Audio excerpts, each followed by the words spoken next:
السلام علیکم دوستو، آج آپ اور میں جس پلیٹ فارم یعنی یوٹیوب کی مدد سے آپس میں کمیونیکیٹ کر رہے ہیں، اس پلیٹ فارم کو پاکستان میں بند کیا جا رہا ہے۔ دوستو، یوٹیوب ایک بہت بڑا پلیٹ فارم ہے جہاں لوگ ڈیفرنٹ کیٹیگریز کی ویڈیوز بناتے ہیں اور ارننگ کرتے ہیں۔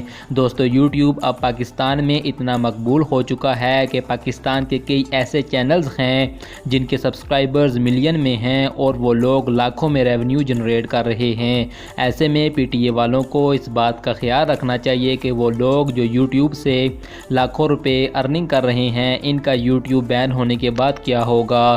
دوستو، یوٹیوب بین ہونے کے پیچھے کچھ ایسے چینلز بھی ہیں جو فیک نیوز دیتے ہیں اور پاکستان کے حساس اداروں کے خلاف ویڈیوز بنا کر اپلوڈ کرتے ہیں۔ دوستو، اس سے پہلے یاد رہے کہ 2012 میں بھی یوٹیوب پاکستان میں بین کیا گیا تھا اور یوٹیوب نے کہا تھا کہ اب اگر یوٹیوب پاکستان میں ان بین ہوگا تو پی ٹی اے کے قانون کے مطابق چلے گا۔ دوستو، اب بات کرتے ہیں کہ یوٹیوب کے پاکستان میں آنے سے کیا فائدہ ہوا۔ دوستو، یوٹیوب کے پاکستان میں آنے سے پہلا فائدہ جو پاکستان کو ہوا وہ اکانومی کا ہے، جو کہ سالانہ پاکستان میں 67 بلین روپیز آتے ہیں۔